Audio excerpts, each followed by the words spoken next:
What's up, guys? Welcome back to the Be Better podcast, episode 42, with our good buddy AJ over at Boatman. AJ, what's going on, brother? What's going on, guys? Thank you very much for having me tonight. Really looking forward to the conversation that we can have and introduce you guys to Boatman. Yeah, brother, absolutely. We're super happy to have you on. Obviously, we came across you, Matt. I think you found him, right? Found the company.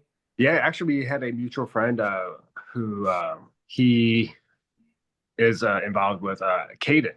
We had him on the podcast earlier this year, or last year now, and we kind of connected with him. So thank you for contacting us and getting on the podcast. That's awesome. Absolutely, yeah. We love Caden here. He actually does a lot of work for us. He's a great kid for sure. Yeah, we really enjoyed talking to him as well. Such a remarkable young man, despite the circumstances that he has. He refuses to stop fighting. So, I mean, we loved having him on as well. I'm happy that we share that in common. And Caden, if you're listening out there to this episode, brother, you're the best. So, yeah, we support you, man. Keep going. So let's get into this mix, right? So you sent Matt and myself a pair to test out, to try, to feel, to wear, to love. And I'll be honest out there, man. Like I mentioned to you guys before the show, I've wore a ton of Sperry's. I have probably 6 pair of Hey Dudes. I have a couple pair of other loafers, boat shoes, whatever they are, right? And I'll tell you, man, there's just a noticeable difference in the quality, in the feel, the style, and the wear, right? I mean, so when coming up with this design, like where did this all stem from? Yeah, so we can back up right to like day one. So it was it was back in 2020 now. So it was a month before COVID started. That Nice. In my head, I just thought of this idea to make something new in the market. So even let's back up a little bit from there. So when I first got out of high school, I started at a paper mill making paper, working in the manufacturing floor and just learning how to make paper and how to work with your hands and things like that.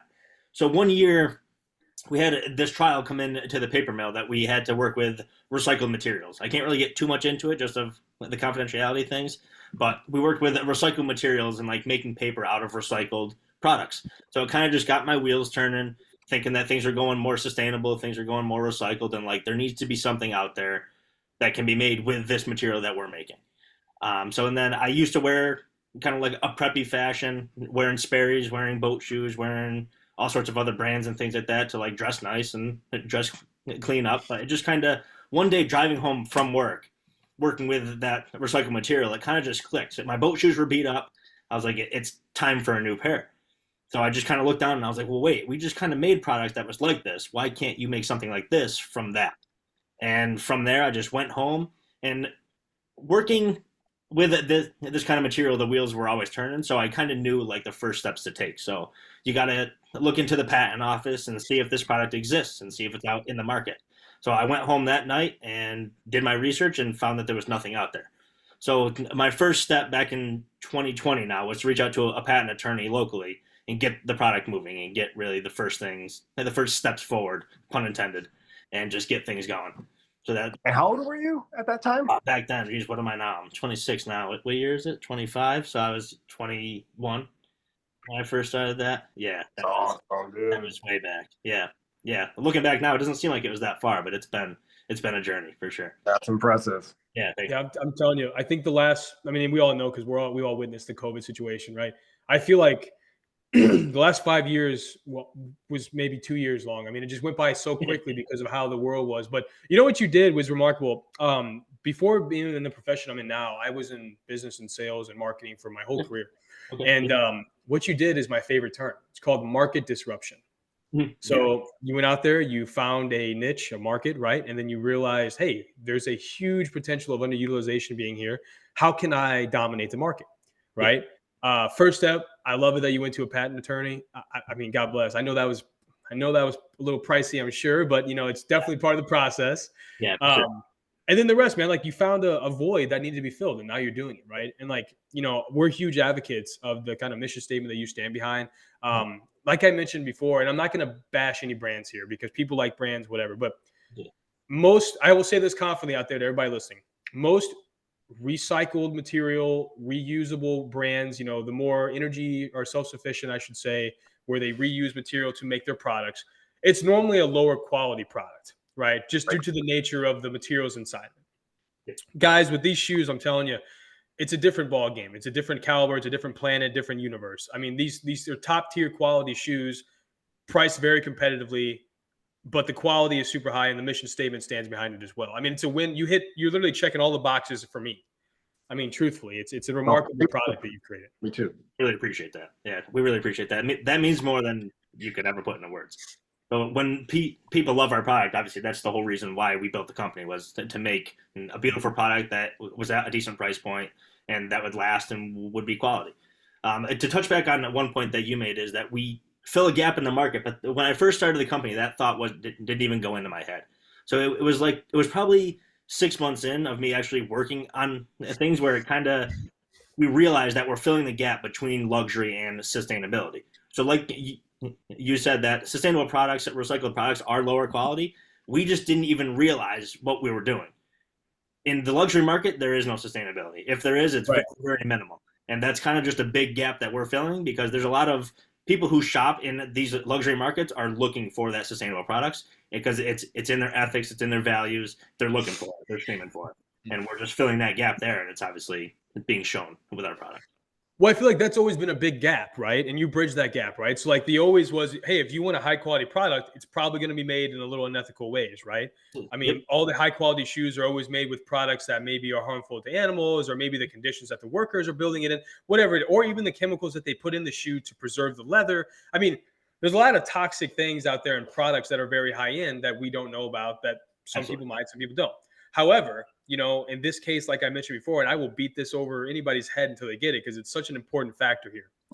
You're getting the high quality material, but you're still getting that ethical version. I mean, it's you can't go wrong here, man. You got the perfect recipe for success here. I mean, you don't have to sacrifice one or the other now, right? You bridge that gap over that completely, and I mean, it's just a home run. Yeah. Well, thank you guys very much. And I don't even think that we really hit on it yet, but all of our products are made from cactus. So they're all fully sustainable. Blew your mind. Yeah, it's pretty crazy. That's what everybody thinks. Like when we do trade shows and things like that, people walk up, they go, "Oh, I can really smell the leather." I'm like, "Can you?" Because it's not leather. And they're like, "What do you mean? What is it?" They come over, they grab it, and I'm like, "Guess. What do you think it is?" "I don't know. And I'm like, "It's cactus." They're like, "There's no way. There's no way." And they get mind blown that it's cactus, because like you guys have felt it. It doesn't feel like cactus at all. It feels like true leather. It really does. Yeah. No, yeah. And so I own some, I'm not trying to sound bad here. I'm an ethical person, but like I have leather products, right? Like a lot of leather products. And those are made traditionally, right? Typical bovine, with all the nasty chemicals, the beating, the drying, the process, the whole 9 yards. Guys, I'm telling you, when I talk about this shoe being identical to any leather product I own, I'm meaning it. Like, it's truthfully, you cannot tell a difference. If you were blindfolded and didn't know what you were touching, you'd have no difference if the quality of it. I mean, it's phenomenal what they're able to produce. You mentioned confidentiality and NDAs. I get it. Can you go into any form of detail of how this is derived from cactus? For sure. Yeah. So that whole process is public. So what they do, the manufacturer that we get the cactus leather from, basically has this. So it's not the big tall cactus that most people think of. It's a bush style cactus. It's called the nopal cactus. And what they do is they just take the mature leaves from the plant and they mash up into like a wet pulp. So they kind of give the plant like a haircut, that they call it, and you can actually reharvest from the same plant every 4 to 6 months. So from there, they take the mature leaves, they mash up into like a wet pulp, then it sits out in the sun for 3 days. So there's no water, it's all naturally done, and they take that dried pulp and they run it almost kind of down like a paper machine. So it runs through like a dryer section. It can be pressed, it can be textured, it can be dyed with all natural pigments, and what comes out the other end is what you're feeling there. So it's fully sustainable, it's waterproof, it's everything that leather isn't. That is impressive. That's phenomenal, especially at that age. Like, how remarkable, and just like, I don't know. It's just the concept, the whole idea is just like, it's insane. There's people out there right now that are just thinking about ideas, and here you are with the amazing product that's ethical, cactus driven. Like, dude, I'm sorry, I just gotta keep applauding you. That's impressive. Thanks, guys. Yeah, I really appreciate it. Yeah. So I want to touch on this too, because a lot of our viewers out there have an entrepreneur spirit, right? In my opinion, being American born, living in America my whole life, right? being an entrepreneur literally is the backbone of our company or our country, right? I mean, small and medium businesses started by people like yourself literally are the backbone of our nation. Yeah. So when you were 20-ish, 21-ish, right, back before COVID, the pandemic, all that mess, and you were working in that paper mill, did you ever have any kind of want or drive to be an entrepreneur, or was it just kind of like a spur of the moment? No, so I've always wanted to be an entrepreneur. I think since I was back in like the single digits. So I mean, we all started with lemonade stands and things like that, and then of course we all joined up with a buddy and started to go mow lawns and stuff like that. But we just kind of kept going with different ideas. So like I bought my first rental property at 19, and I just kept rolling with things. I just didn't want to stop. You know, what I mean, I kind of had the drive to want more out of life, and I couldn't. My biggest fear was to be average. So that was one thing that I wasn't going to let myself live down to. So I kind of just risk at 20. What is risk really? You know, what I mean, you have nothing to lose. So you might as well give everything out there, and that's kind of just what I did, and I really even haven't stopped. The more projects that I take on now and things like that, people call me crazy, but it is what it is. I live for it. You know what I mean? Yeah. So yeah, it's crazy. No, I really do. Trust me, I have my hands in a bunch of different pies as well, and I feel the same way. I mean, you can never have enough opportunity, right? So, I mean, I might lose some sleep some nights. You know, I'm sure you feel the same way. You know, but like the reward there is critical. But you know, also I want to touch on something before we move on to anything else about what you said about when you're 20, you have nothing to lose, right? I feel like people sometimes get the stigma that, oh, I'm 20, I don't know enough yet, right? I need to wait. Oh, when I'm 30, I'll do this, right? I need to get my foundations built, which in some situations it's true, right? However, if you are going to make that leap of faith and it crash and burn, better be 20 than be 50, right? 100%, right? At 20, if you don't have any kids relying on you, you don't have any assets that are you're paying, right? Like there's no cash flow that's coming out every month. If 20 years old, you're probably still living with your parents, probably in college.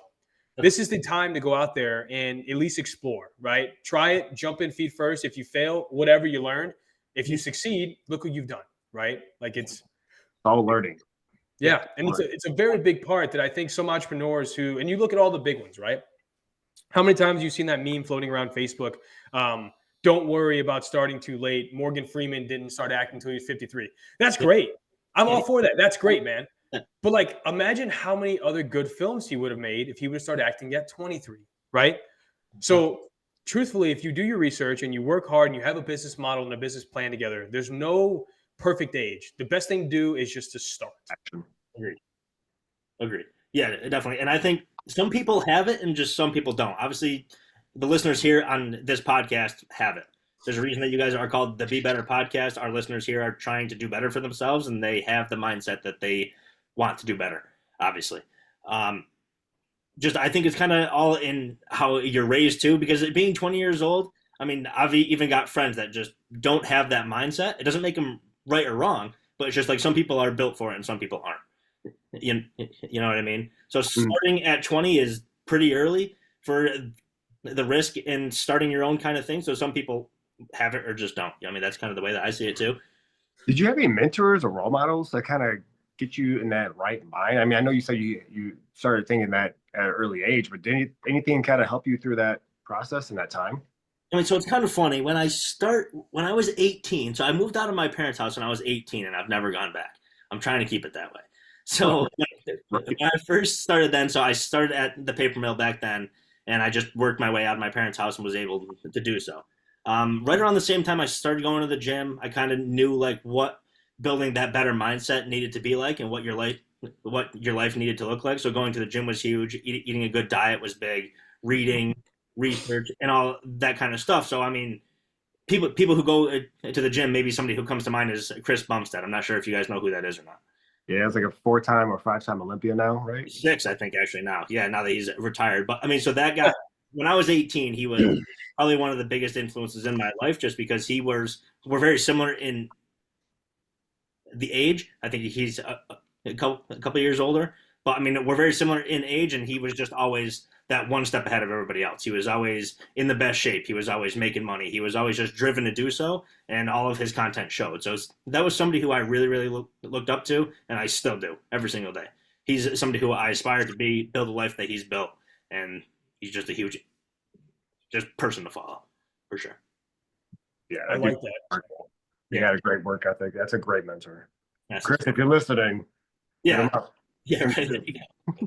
You know what I also think as well about what you said earlier too about, some people are just built for it, some people don't. I've always said this as well. Like, um, if you look at certain people, there's no right or wrong way to live your life, right? Whatever you want to do is what you want to do, and that's okay, right?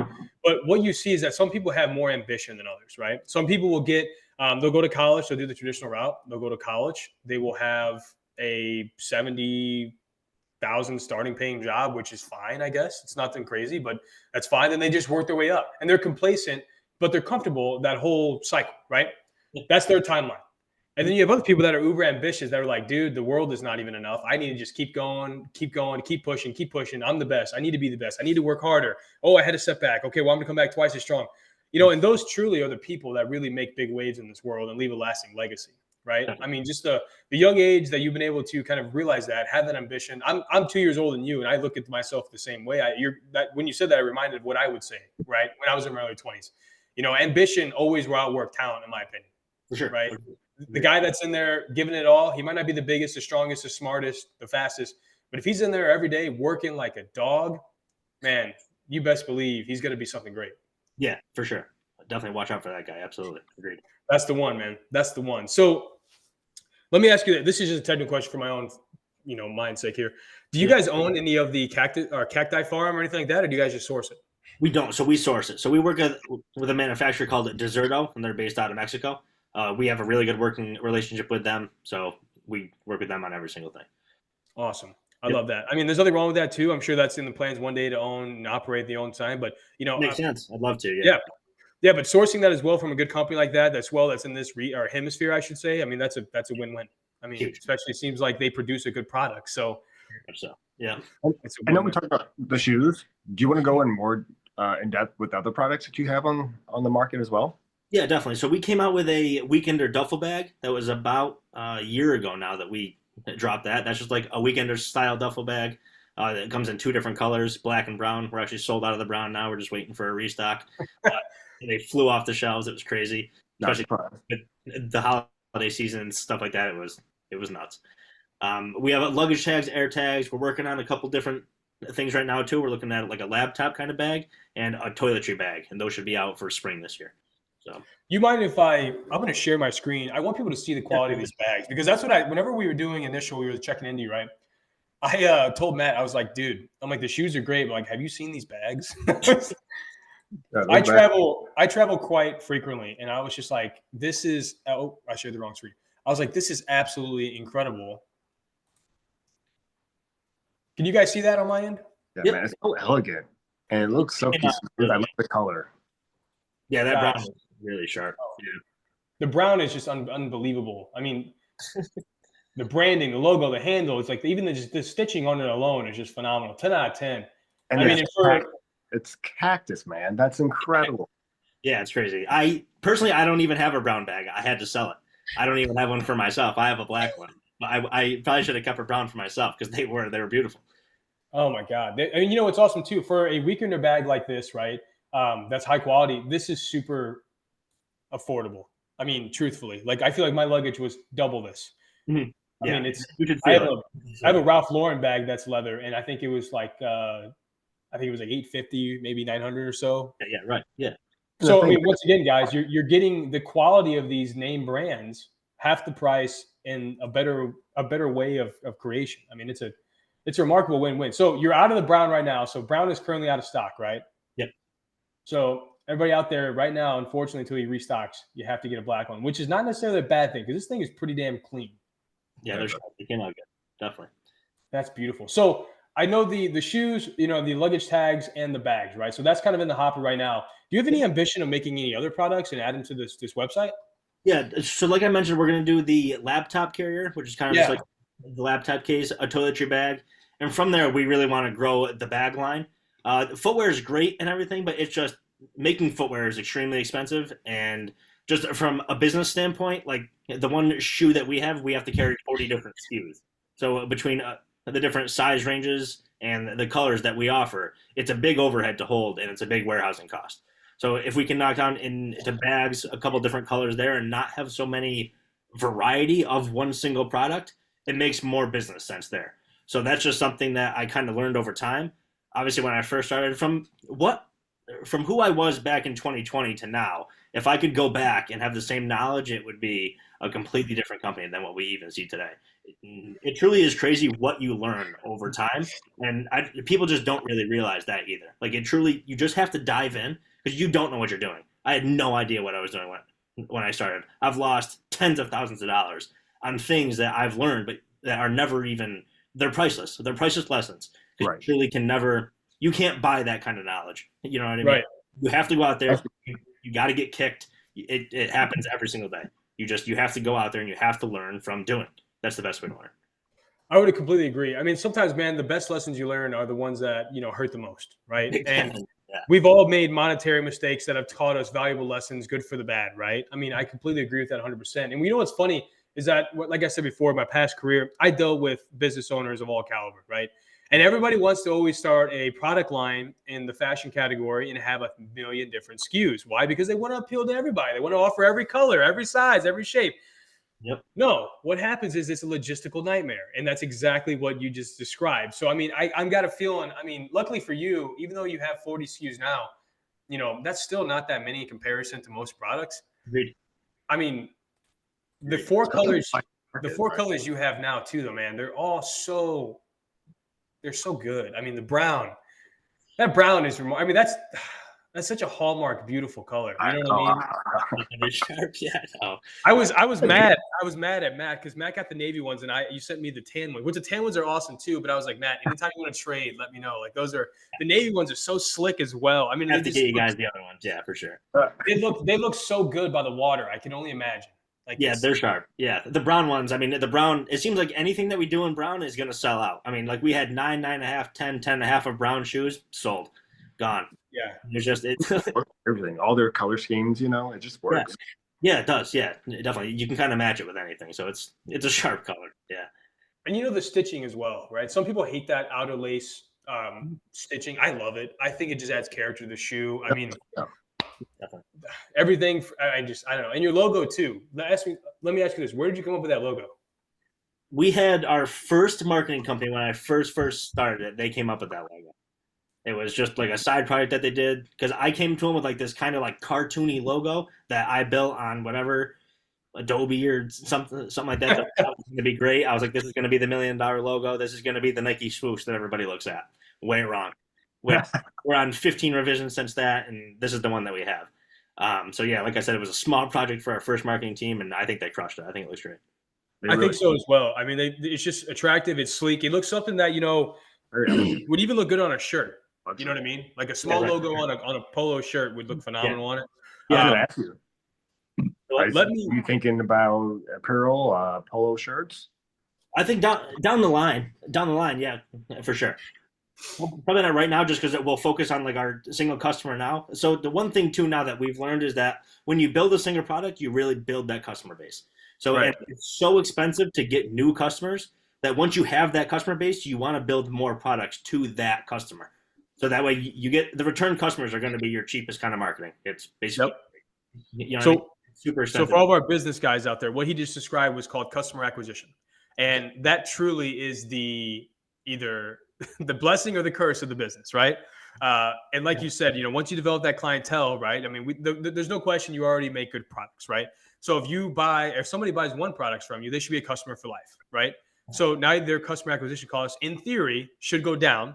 Sometimes it doesn't, but in theory, it should go down. So as much as great as having a polo shirt would be, or hats might raise that acquisition cost. Yeah, and that might not fit the customer that we've built. So yeah, right. So with the bottom, yeah, I love the soles.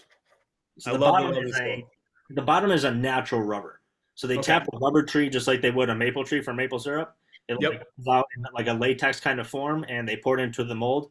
That's the natural color of it there. There's no dyes. There's no pigments in there. So it won't ever streak or anything on a boat surface or a dock or anything like that. That is natural rubber. What I was talking to, sorry, I was saying, Matt, what I was talking to Matt about earlier before we jumped in here was the quality of the grip, right? Because that's huge, right? I mean, especially if you're on a boat or a dock, right? Like you need to have some grippy. These, I can already tell if they were a little wet, they would form and they would grip that surface well. I mean, this is even the sole, even though it's traditional rubber, is still phenomenal. Yeah, definitely. Thank you. Yeah. Yeah, I'm a big. You guys talk for a minute. I'm just gonna admire this for a couple minutes. Go ahead. You guys just hit it off. I'm gonna look at this bad boy because I'm blown away. Out and I was wearing mine all day today just because I want to get the feel for it again. Yeah. And it was just I don't know. I thought I had my house slippers on. It was so comfortable. Like I forgot about it. We really pride ourselves on the most comfortable boat shoe. Like when we're at trade shows, I tell people, I'm like, try them on. They're the most comfortable that you're ever gonna put on. Oh, really? That's a big claim. Yeah, try it. And they're like, yeah, you're not kidding, man. That's super, super comfortable. So it was crazy to hear. Yeah. And like Nate, I mean, he's a cop and I'm a nurse, and we're on our feet all the time. So feet wear comes, it's pretty important. Yeah, for sure. And whenever I put them on, they were just super comfortable. And kind of disclosure, I have a bunion on my right, and it was comfortable for it because sometimes things could be too tight and whatnot. But no, it was great. The sizing was perfect for mine, and I had a 12. Mm-hmm. Dude, I mean, it felt great. Highly recommend. Awesome. Would love to hear. Yeah, I think the biggest thing of that too, the takeaway is like for people that are in a first responder situation or somebody that does, they're on their feet all day, right? Running around a factory or running around a warehouse or working in a restaurant, right? Like all these things.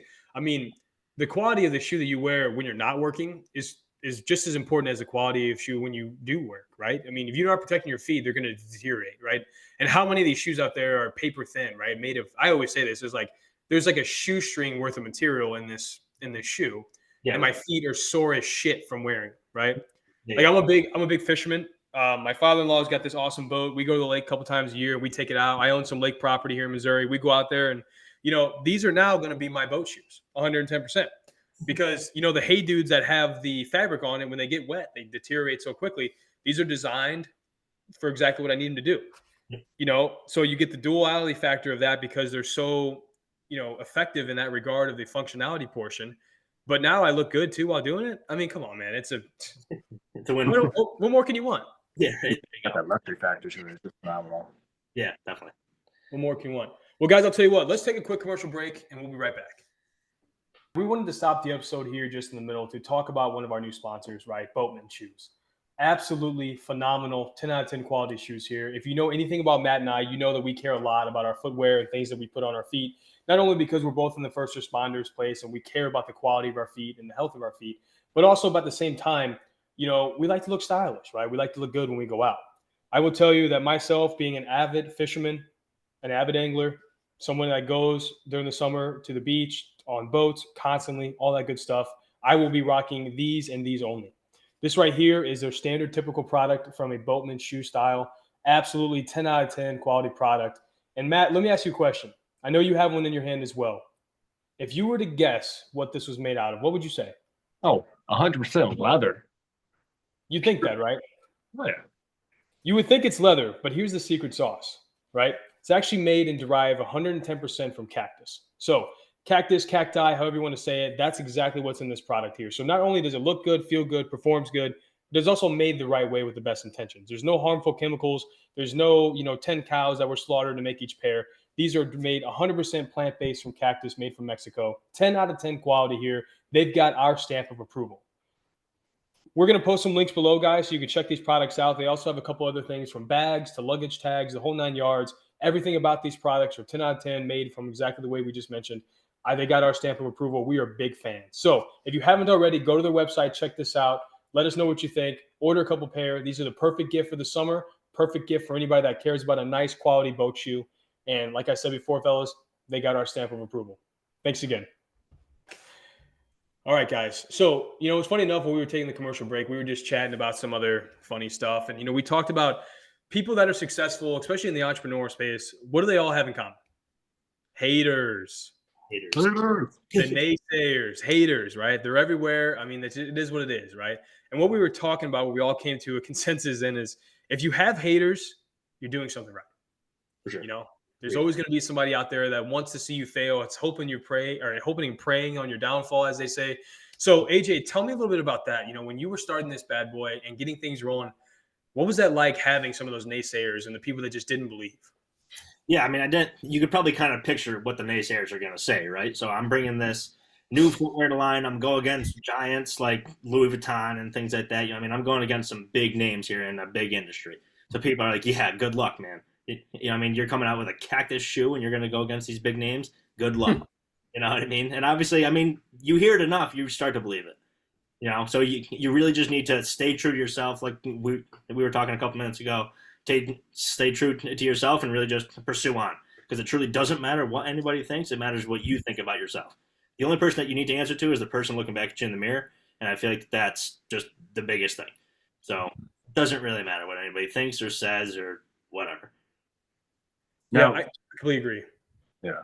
So with that being said, were you the type of person who surrounded yourself with support people who, kept that mindset, or were you kind of just doing it yourself and just pushing through that mud, the naysayers and other stuff?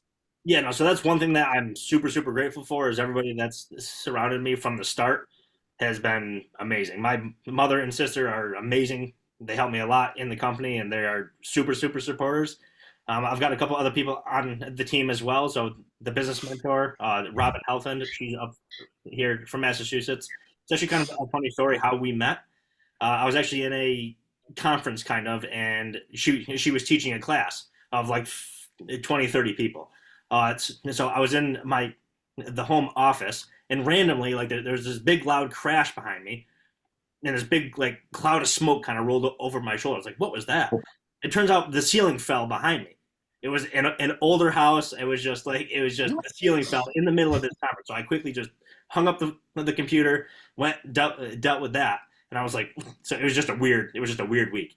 So right after that, a couple days later, she actually ended up reaching out and was like, hey, I noticed that you left the meeting of 20, 30 people. Why she noticed that I left was super weird. And she was just wanted to make sure everything was all right. I thought that things were going well, blah, blah, blah, this and that in the meeting, just what happened. And whatever, long story short, we ended up linking up, and she goes, well, I do mentoring through here, and there's a grant that can help us out with this and this and that and that. And it was just like, it kind of linked up. She's been with us now for 4 years. I wouldn't be in business if I didn't have her. So it's truly crazy how things happen. Somebody was looking over me that day, and it's crazy how things happen. That's so remarkable, man. I mean, we hear Matt and I talk about, these stories all the time about just divine. And I don't know how you feel religious. We don't have to get into that by any means, but I'm religious myself. I'm a big proponent of believing in God. And man, I just feel truly that you meet certain people for certain reasons, and it could be the craziest circumstances, right? Way less impactful what you just said. No offense, Matt, here, but for example, when I started this bad boy, I was like, I need a wingman. I need a right hand man that's gonna have my back and to fucking make this thing be the best it can be, right? I reached out. I had like 40 people message me, right? I was like, hey, I'll talk to everybody here and we'll see. And I'm nobody to judge, but I had to find the right fit for me, the right fit that had the right mindset. And Matt and I went to grade school together, never talked. He's like, Matt, how old? You're like, what, 6 years older than I am? I'm 33, about to turn 34. Yeah, so 5 or 6 years older than I am, right? We went to grade school together. His little brother's in my grade, but I haven't seen Matt since 3rd grade, right? Yeah. And we were friends on Facebook for God knows why. I mean, who knows when that happened? Probably 2008, 2009 is whenever we became Facebook friends. Yeah. I made that post, and I don't even know how Matt saw it. Don't even know why he saw it, when he saw it, but he commented it and sent me a message, and we hit it off. And I did a 20-minute, I don't want to call it an interview, but just a brief with him. Yeah. And I was like talking over my wife, and I prayed about it, and I was like, that's my guy. So it's remarkable how these people, like your mentor, right? Yeah. It's remarkable how they just get put in your life. You just were in the right place at the right time. But think about this, brother. You were in that mastermind, right? You were in that group for a reason. You created that opportunity. Was that your expectation? No, but you were there, right? You were there. Yeah. It's crazy, man. It's just crazy how awesome life works sometimes. Everything happens for a reason. The different circumstances that you fall in that moment might feel like the world's crashing, or no joke, the ceiling's falling in. And then it's funny really how things work out. I probably have multiple experiences where things felt like that it was falling apart, and then it turns out to be like, wow, that was a huge savior. Dude, blessing in disguise, man. Blessing in disguise. Absolutely. I mean, it's all, and like we said earlier, guys, everything's always a learning experience, right? No matter how bad or good it is. I mean, in that case, I don't really know what you can learn about your ceiling caving in. That's kind of a weird thing, but look at the result. Or something. Yeah. Right. I mean, you turn lemons into lemonade real quick there, right? I mean, you got an everlasting friendship and mentorship out of there that's, transformed your business into this powerhouse. I mean, I made that Facebook post and I turned a mediocre podcast into a decent podcast. No, I'm just kidding, Matt. But, and Matt does all the stuff behind the scenes, so he's a big blessing. And I tell Matt every day how thankful I am for him to come on board and handle this back end of the place. But it's good to have the infrastructure in place and the network to keep things rolling. You know what I mean? Definitely. Yeah, I definitely agree. 100%. So I know we kind of talked about the upcoming products coming out. Have you thought about maybe like franchising? I mean, what's the future with the company? Yeah, so right now we're actually I actually put a job post on the week after Christmas looking for some sales associates. I mean, in the first 5 days, I had to shut it off because we had too many applicants. So yes. There was about 40 to 50 applicants, and I was like, well, we only need 5. So I turned it off, and right now we're just going through that whole process. So we're really looking to grow the wholesale side of things right now. We're trying to grow nationally, just in smaller kind of chain stores. So like think about your mom and pop shops in your vacation villages and things like that around the coast, going up the East Coast, the West Coast, a little bit in Texas. That's really kind of where we're focusing on now. Is just growing our product lines and growing it to the wholesale retailers. So that's kind of like our path right now that we're going on. No plan of going in big box at this moment, right? No plan yet? No. I would agree with that 100% because your margins are going to be this big. Yeah, for sure. And I just feel like that when you do things like that too, it almost kind of tarnishes the brand name. You know what I mean? If you look like a mainstream product and not that different kind of product out there, it kind of tarnishes what people think about it. You know what I mean? Personal opinion. Obviously, people can do what they like, but. No, I completely agree. I mean, there's a difference between going to a place where, so it'd be different if you were making like everyday tennis shoes, right? Or like a Nike Monarch style tennis shoe, right? A very generic mayonnaise shoe.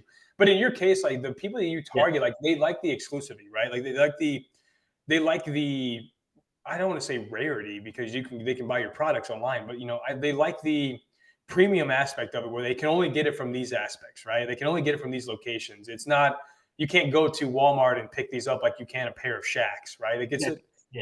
It's a different animal in that regard. I love that business model because it's the whole buying process, right? I call it the consumer journey, right? From start to finish of the whole buying cycle. The research that they're doing about a shoe, the need of why they have a shoe, and then them going into the actual purchase of the shoe, they're looking into it. That whole experience needs to be good, right? That's how you have return customers. And I think the way that you're doing that is it's a good experience, right? They have a need. They go check the shoe out online or in person. They see the quality, they feel it, they touch it, they wear it. They're like, wow, this is a premium product for a very competitive price point. This is a good fit, right? So, I mean, I love the consumer journey that you've created in regards to the brand. Yeah, definitely. And going back on just touching on like building a business that could be either sold in mainstream stores or not, it's kind of just like what you want to build too. You know what I mean? So it's not, once you get in a business, for people who aren't in business, you got to understand that it's not about the money. Because you go 5-10 years, however long it takes, you don't make $1. You know what I mean? So if you're in it for the money, you do not last. And that's the God's honest truth. You got to be in it for the passion and for building something that is truly worth it. So if you're looking to go to the mainstream stores and things like that, blah, blah, blah, yeah, there might be money there, but are you proud of what you're building? You know what I mean? So it really is true on really just what you want to make. Some people want that. I personally don't want that. I don't want people to go into Walmart and have to buy my things. I just don't. That's just not what I feel. That's not what I'm passionate about. I don't even shop at Walmart. So it's just what you want to build. You know what I mean? Mm-hmm. Yeah, I mean, I'd rather be a $10 million company and have good values and ethics than a $100 million company and be a complete corporate sellout. And True. Because when you go into those big boxes, and I can tell you won't, which is good, but if you did, the quality of your product has to drop tremendously because now your margins are razor thin, right? So like now these perfect, beautiful shoes that you've created and these awesome bags that you've created, now they're average, because you have to. And it's not worth it, man. Like you're shooting your original customer base in the foot, right? Hey, thanks for playing. We don't care about you. See ya. And that's not, truthfully, I agree with you 100%. That's not how any ethical business person runs their company. So I love it that you're being more of authentic. I love it that you're being more local. And I don't mean local like in just the East Coast, but local to the customer, right? I mean, I love that authenticity about it. It's such a hometown feel. Yeah, for sure. Yeah. Yeah, for sure, brother. For sure. So I had a question. Have you looked at? I'm not sure if you're familiar with the Ozarks. It's got like the most shoreline, and I mean they're huge, huge on like boating and the whole lake aspect. I think that'd be a great, um, I don't know, area. Market. Market to kind of look into if you ever know. And So can I double down on that real quick? Right. So AJ, actually, funny Matt, we didn't talk about this, but Matt, I actually thought about this the other night when we were talking about you coming on. The Ozark has more shoreline than all of California does. Okay. Right. It's a massive, and it's basically a man-made lake here in Missouri, Lake of the Ozarks. I'm sure you've heard of it. The show Ozarks was filmed there. It's about that. This shoe needs to be on every dock down there. On every dock. I mean, it's a non-negotiable. I mean, if you have a life preserver on the boat, this should be the second thing, right? I mean, it's that simple. But that's a great market that, I mean, you should definitely try to tap into, because they have a lot of small retailers down there that are not big box that would carry these bad boys. Exactly. Right. Okay, I mean, cool. every corner has a mom and pop retail shop that would offer products like this. I mean, and it's a needle. Yeah, definitely. All right, cool. Yeah, it's definitely a path that we didn't think about going after, obviously, because it's not really around our area. It's not local to us. It's not really right in the vision. But for you guys to say that, absolutely, it's definitely a path that we'll take definitely something to look into. If you need someone to showcase them, I'm your guy. Love it. Commission checks. I like it. Yep, absolutely. Yeah, I mean, dude, you already know you got our endorsement. Like, we're big fans of it, right? I mean, if the product wasn't what it is, we would tell you. But I mean, honestly, I'm not just blowing smoke, and I don't care if 100 million people listen to this or 10 people listen to this. Truth of the matter is, you made a fantastic product. Everything else that checks my boxes as far as what I look for in a company that I want to buy from. But yeah, man, I mean, just dominating. And there's probably so many other small niches of market that you can go and dominate, right? I mean, like the Great Lakes, I'm sure, is another good one, right?